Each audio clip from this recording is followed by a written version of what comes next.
अब देखो, टॉपिक का नाम है बिजनेस एनवायरनमेंट। बहुत छोटा टॉपिक है, बहुत छोटा चैप्टर है, 2 वीडियोस में खत्म कर दूंगा। 75% मैंने आज कवर भी कर दिया, 25% का एक छोटा सा वीडियो कल मिल जाएगा आपको और टॉपिक खत्म। बढ़ेंगे हम फिर प्लानिंग की तरफ, चैप्टर नंबर 4 की तरफ। अब बिजनेस एनवायरनमेंट सर है क्या? देखो, हमारा जो बिजनेस ऑपरेट करता है वो भी किसी एनवायरनमेंट में ऑपरेट करता है। हम अगर रहते हैं तो हमारे आसपास जो सारे सराउंडिंग्स हैं वो हमारा लिविंग एनवायरनमेंट है। सिमिलरली बिजनेस जिस एनवायरनमेंट में एग्जिस्ट कर रहा है, बिजनेस के आसपास जो भी चीज़ें एग्जिस्ट कर रही हैं वो सभी बिजनेस एनवायरनमेंट होगा। तो बिजनेस एनवायरनमेंट क्या है? It refers to forces. कुछ फोर्सेज हैं, कुछ फैक्टर्स हैं, इंडिविजुअल्स हैं और इंस्टीट्यूशंस हैं which are outside the control of business. हम कंट्रोल नहीं कर सकते लेकिन वो बहुत बुरे तरीके से बिजनेस की परफॉर्मेंस पे इंपैक्ट डालते हैं। यानी किसी ना किसी तरीके से बिजनेस पे इफेक्ट आएगा लेकिन बिजनेस उस पर कुछ नहीं कर सकता, उनको कंट्रोल नहीं कर सकता।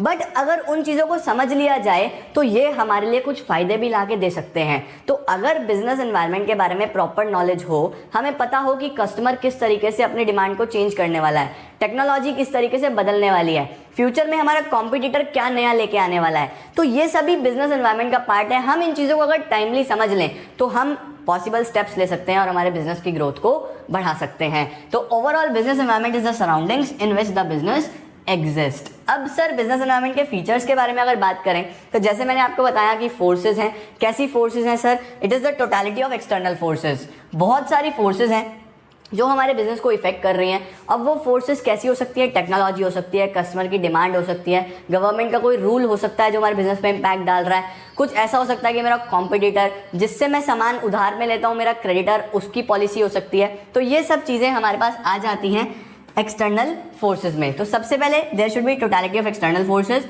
अब फोर्सेज 2 तरीके की हो सकती है guys, specific and general forces. Sir specific और जनरल फोर्सेज में डिफरेंस क्या है? स्पेसिफिक फोर्सेज वो हैं जो आपको डायरेक्टली इफेक्ट करेगी, जैसे आपका कस्टमर, आपका क्रेडिटर, आपका कॉम्पिटिटर, आपके बिजनेस पे वो डायरेक्टली इफेक्ट करते हैं, सिर्फ आपको इफेक्ट करते हैं। बट जनरल वो है जो कि आपको डायरेक्टली इंपैक्ट नहीं कर रहे लेकिन वो सब जगह मेजर इंपैक्ट लेके आते हैं। जैसे कि गवर्नमेंट डीमोनेटाइजेशन करता है तो डीमोनेटाइजेशन हर एक बिजनेस पे इंपैक्ट डालती है, डायरेक्टली आपके बिजनेस पे इंपैक्ट नहीं डाल रही, सबको इंपैक्ट दे रही है। तो that is a general force.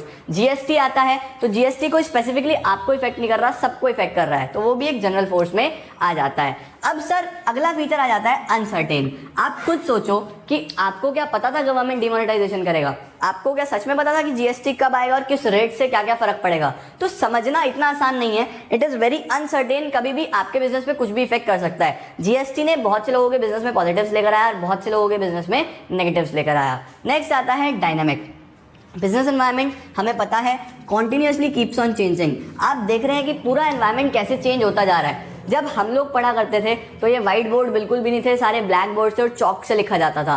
फिर व्हाइट बोर्ड्स आ गए टेक्नोलॉजी के साथ साथ, अब डिजिटल बोर्ड्स आ गए हैं। हम लोग फेस टू फेस पढ़ते थे, अब आप लोग ऑनलाइन पढ़ रहे हो। सब चीज़ें अब डेवलप हो रही हैं। तो business environment is very dynamic, it keeps on changing, time to time बहुत तेजी से बदलाव हो रहे हैं। Next is complex. इसको समझ पाना कि कल क्या होने वाला है वो बहुत कॉम्प्लेक्स है। देखो, इम्पॉसिबल नहीं है कि हम ये चीज़ एस्टिमेशन नहीं लगा सकते कि फ्यूचर में क्या होगा, बट इतना इजी नहीं है कि हम चीज़ों को समझ लें कि फ्यूचर में असल में क्या होगा। अब जब डीमोनेटाइजेशन हुआ तो किसी ने सोचा भी नहीं था कि ऐसा भी कुछ गवर्नमेंट कर सकता है। तो बहुत ही कॉम्प्लेक्स होता है, कभी समझ पाना इतना आसान नहीं है। कुछ लोग समझ जाते हैं, कुछ हिंट्स पकड़ लेते हैं तो उनके लिए एडवांटेज होता है, बट इतना ईजी नहीं है। नेक्स्ट आता है गाइज इंटर रिलेटेडनेस, यानी कि हमारा एनवायरनमेंट जो है वो बहुत सारे फैक्टर्स से रिलेटेड है। बहुत सारे फैक्टर्स से कैसे रिलेटेड है कि फॉर एग्जांपल आज के टाइम में फिटनेस ट्रेंड बहुत ज़्यादा जाग रहा है। हमारा जो यूथ है बहुत ज़्यादा फिटनेस के टुवर्ड्स अट्रैक्ट हो रहा है। अगर फिटनेस के टुवर्ड्स अट्रैक्ट हो रहा है तो फिर जिम्स का बिजनेस बढ़ रहा है। अब जिम का बढ़ रहा है तो उससे हेल्दी फूड का बिजनेस भी बढ़ रहा है। जूस शॉप्स का बिजनेस बहुत बढ़ रहा है, हेल्दी ईटिंग का बिजनेस बहुत ज़्यादा बढ़ रहा है, पैक्ड फूड्स का बिजनेस कम होता जा रहा है, फास्ट फूड का बिजनेस कम होता जा रहा है। तो जो एनवायरनमेंट है वो इंटर रिलेटेड है, एक से दूसरा, दूसरे से तीसरा बिजनेस जुड़े हुए हैं। अब मैंने आपको बताया कि ये सब बिजनेस एनवायरनमेंट के फीचर्स हैं। बिजनेस एनवायरनमेंट को समझना आपको पड़ेगा। अब जो बिजनेस एनवायरनमेंट को आप समझोगे इसको बोलते हैं बिजनेस स्कैनिंग। बिजनेस स्कैनिंग एक प्रोसेस है जिसमें कि हम आइडेंटिफाई करते हैं कि क्या क्या हमारे बिजनेस को फायदे हो सकते हैं और क्या क्या हमारे बिजनेस को नुकसान हो सकते हैं फ्यूचर की पॉलिसीज से। उन सब चीज़ों को देखने के लिए हमें बिजनेस के डायमेंशन समझने जरूरी हैं। बिजनेस एनवायरनमेंट के ओवरऑल 5 डायमेंशन होते हैं गाइस, वो 5 मैंने यहाँ लिखे हैं: political, economic, social, technological and legal. इस चैप्टर का मोस्ट इंपॉर्टेंट सवाल यही है, केस स्टडी भी यहीं से आता है, तो बहुत अच्छे से समझो कि कौन कौन से 5 डायमेंशंस हैं जिनको सीखना ज़रूरी है, समझना ज़रूरी है अगर आपने अपने बिजनेस को अच्छे से ग्रो करना है। सबसे पहले आ जाता है पॉलिटिकल। पॉलिटिकल क्या है?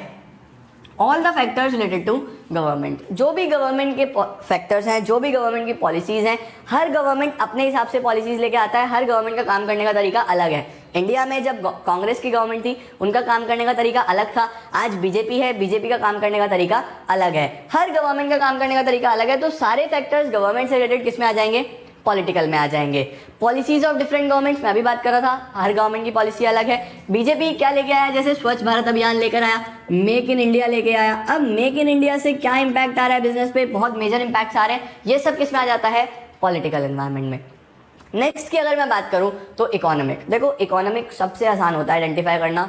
जितनी भी चीज़ें स्ट्रेट फॉरवर्ड हमारी इकोनॉमी पे इफेक्ट डाल रही हैं, आप जितने भी टॉपिक्स आपकी इकोनॉमिक्स में पढ़ते हो, मैक्रो इकोनॉमिक्स में, इंडियन इकोनॉमिक डेवलपमेंट, वो सभी किससे रिलेटेड होते हैं? इकोनॉमिक एनवायरनमेंट से रिलेटेड। जैसे स्ट्रेट फॉरवर्ड जीडीपी, आपने नेशनल इनकम में पढ़ा, सारी चीज़ें कितना इफेक्ट डालती हैं हमारी जीडीपी पे।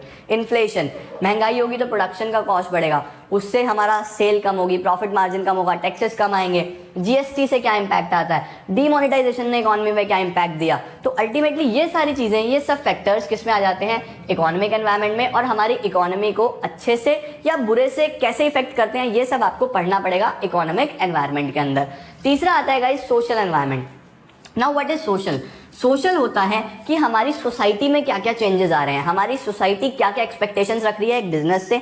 हर बिजनेस को उस हिसाब से अपने आप को चलाना पड़ेगा, तभी वो ग्रोथ देखेगा अपने में, तभी बिजनेस अच्छे से होगा। अब सोसाइटी में क्या क्या चेंजेस आए, देखिए custom and traditions of the society, जैसे कि trend of health and fitness.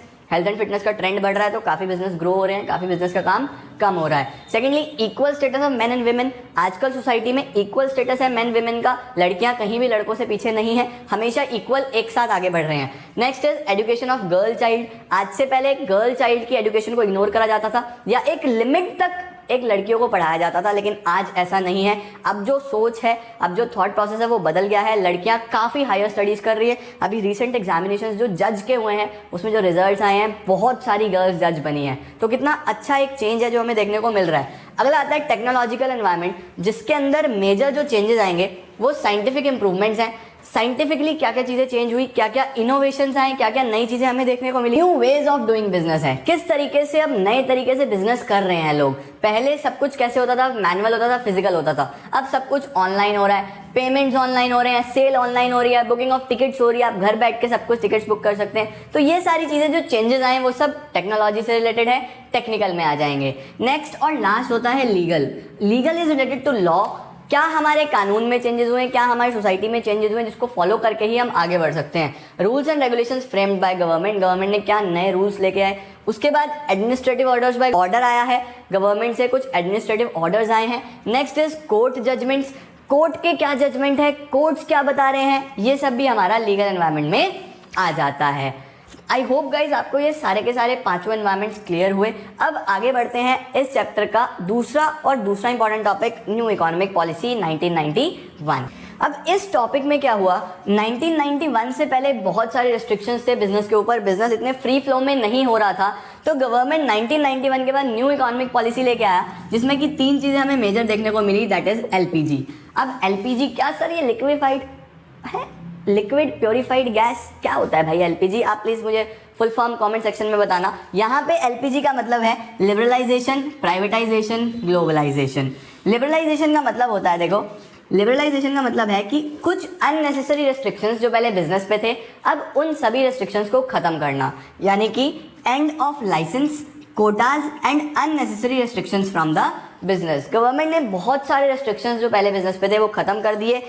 Import export में फ्रीडम दे दिया, अपने प्राइजेज आप अब खुद फिक्स कर सकते हैं, फ्रीडम दे दिया मूवमेंट में, गुड्स और सर्विसेज में। तो ये सारी चीज़ें आफ्टर लिबरलाइजेशन हमें देखने को मिली। 1991 के बाद जो भी चेंजेस आए उससे बिजनेस ने काफ़ी ग्रो करा। अगला आ जाता है प्राइवेटाइजेशन। नाम से ही आप समझ सकते हैं, प्राइवेटाइजेशन का मतलब होता है कि रोल जो है प्राइवेट सेक्टर का बढ़ाना और पब्लिक सेक्टर का कम करना। देखो 1991 से पहले गवर्नमेंट के पास टोटल 17 ऐसी चीज़ें थी जो टोटल गवर्नमेंट के कंट्रोल में थी। 17 सेक्टर्स ऐसे थे जो गवर्नमेंट के कंट्रोल में थे। अब फिर उसको कम करके 8 कर दिया गया, अब फिर उसको कम करके सिर्फ 2 से 3 सेक्टर्स ऐसे हैं जो अभी भी गवर्नमेंट ने अपने हाथ में रखे हुए हैं, जिसमें कि एक रेलवेज है, एक एटॉमिक एनर्जी है, और कुछ और जो आर्मी के इक्विपमेंट्स वगैरह हैं, गन्स हैं, वो गवर्नमेंट ने अपने हाथ में रखा है। बाकी सब कुछ प्राइवेट सेक्टर के हाथ में दे दिया गया है। अब प्राइवेटाइजेशन है क्या? Giving greater role to private sector and reducing the role of public sector. Public sector के रोल को कम करके प्राइवेट सेक्टर के रोल को बढ़ाना है। दूसरा, किस तरीके से हो सकता है? Dissolution of stake of government. Stake का मतलब कि कंपनी में अगर 51% शेयर्स या उससे ज़्यादा प्राइवेट इंडिविजुअल्स खरीद लेते हैं तो वो सारा स्टेक अल्टीमेटली प्राइवेट का ज़्यादा हो जाएगा, तो कंपनी किस में कन्वर्ट हो जाएगी? प्राइवेट कंपनी में। नेक्स्ट आता है डिसइन्वेस्टमेंट। डिसइन्वेस्टमेंट का मतलब होता है कि गवर्नमेंट अपने शेयर्स को जो कि गवर्नमेंट के कंट्रोल में थे उसको सेल आउट कर देती है, डिसइन्वेस्ट कर देती है प्राइवेट सेक्टर को, तो अल्टीमेटली सारा स्टेक हो जाता है प्राइवेट का, कन्वर्जन हो जाता है किसमें? प्राइवेटाइजेशन में। लास्ट आया जो 1991 के बाद, वो था ग्लोबलाइजेशन। ग्लोबलाइजेशन का मतलब ये है कि अब हमें फ्रीडम दे दिया गया कि ऑल अक्रॉस ग्लोब हम लोग बिजनेस कर सकते हैं, हम पूरे वर्ल्ड में बिजनेस कर सकते हैं। That is integration of various economies of the world. सब इकोनॉमीज हमारे यहाँ बिजनेस कर सकती हैं, हम सभी इकोनॉमीज में बिजनेस कर सकते हैं easily. Next is rationalisation of tariff structure. जो भी टैक्स का स्ट्रक्चर था वो बहुत रेशनलाइज करा गया, अच्छे से बनाया गया, रीस्ट्रक्चर करा गया, रीफॉर्म करा गया, और बिजनेस को मूवमेंट के लिए, बिजनेस के ग्रोथ के लिए काफ़ी चीज़ें लाई गई। नेक्स्ट होता है एबॉलिशन ऑफ एक्सपोर्ट ड्यूटी। अगर मैं अपना बिजनेस में से कुछ सामान बाहर बेचना चाहता हूँ तो एक्सपोर्ट का जो टैक्सेस होते थे, एक्सपोर्ट ड्यूटी होती थी, वो खत्म कर दी गई। अब मैं फ्रीली बहुत आराम से एक्सपोर्ट ड्यूटी बिना पे करे एक्सपोर्ट कर सकता हूँ। नेक्स्ट आता है रिड्यूसिंग ऑफ इम्पोर्ट ड्यूटी। हमें अगर बाहर से कुछ मंगाना है उस पर भी पहले बहुत मेजर टैक्सेस लगा करते थे, लेकिन अब कम कर दिया गया, क्योंकि अगर कोई टेक्नोलॉजी बाहर से आ रही है जिससे हमारी इकॉनमी का ग्रोथ हो रही है, जिससे बढ़िया बढ़िया मशीन से हम अच्छा प्रोडक्शन करेंगे, हमारे एम्प्लॉयमेंट बढ़ेगा, ग्रोथ होगी, तो गवर्नमेंट ने उसको भी अलाउ करा कि अब आप इंपोर्ट करिए, कोई प्रॉब्लम नहीं है, टैक्सेस कम देने पड़ेंगे। तो ये आते हैं गाइज न्यू इकोनॉमिक पॉलिसीज में LPG, लिबरलाइजेशन, प्राइवेटाइजेशन और ग्लोबलाइजेशन। इससे कुछ पॉजिटिव्स भी आए और कुछ नेगेटिव्स भी आए, उसको डिस्कस करते हैं नेक्स्ट वीडियो में और चैप्टर करेंगे खत्म। तो that's all for today guys. I hope आपको चैप्टर क्लियर है, अच्छे से समझिए, कोई भी डाउट आएगा पूछ लेना, और हाँ लाइक ज़रूर करना और शेयर ज़रूर करना, क्योंकि अब आपके शेयर्स की बहुत ज़रूरत है। जिस तरीके से हम लोग मेहनत कर रहे हैं, प्लीज़ आप भी सपोर्ट दिखाइए और वीडियोस को शेयर करें। Thanks a lot guys, see you soon in next videos. तब तक के लिए keep working hard and make your parents proud. Thanks a lot.